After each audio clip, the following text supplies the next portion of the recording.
আসসালামু আলাইকুম। ফাজালে সাদাকাত হইতে পড়াইতেছে। অন্য এক হাদিসে বর্ণিত আছে, হযরত আয়েশা রাদিয়াল্লাহু আনহা বলেন, হুজুর সাল্লাল্লাহু আলাইহি সাল্লামের খেদমতে একটি পশুর গোশত পেশ করা হইল। হুজুর সাল্লাল্লাহু আলাইহি সাল্লাম নিজে উহাকে পছন্দ করেন নাই, কিন্তু অন্যদেরকে খাইতে নিষেধ করেন নাই। আমি উরাজ করিলাম, ইহা গরিব লোকদেরকে দিয়া দেব কি?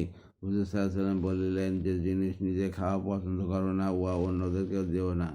এক হাদিসে আছে, হযরত ওমর রাদিয়াল্লাহু চিনি খরিদ করিয়া গরিবদের মধ্যে বিতরণ করিয়া দিতেন। তার খাদেম আরজ করিল, আপনি যদি চিনি না দিয়া খাদ্য বিতরণ করিতেন, তবে গরিবদের উপকার বেশি হইত। তিনি বলিয়াছেন, ঠিক বলিয়াছ, আমারও উহাই খেয়াল, কিন্তু আল্লাহ তাআলা ইরশাদ হইল, আর আমার অপছন্দনীয় হইল চিনি, মিষ্টি দ্রব্য, দুধের মাংস। সাহাবা কেরাম কোনো জিনিসকে উত্তম জানিয়া অধিকাংশ সময় আল্লাহ তাআলা ও তাঁর রাসূল সাল্লাল্লাহু আলাইহি সাল্লামের কথার বাহ্যিক অর্থের উপর আমল করিবার চেষ্টা করিতেন। এইরূপ অনেক উদাহরণ হাদিস সমূহে মজবুত রহিয়াছে। উহা মহব্বতের চরম পর্যায়ে, যে অন্য কোনো জিনিস উত্তম হইলেও প্রিয়তমের জবান হইতে যে কথা বাহির হইয়াছে, উহার উপর আমল করিতে হইবে।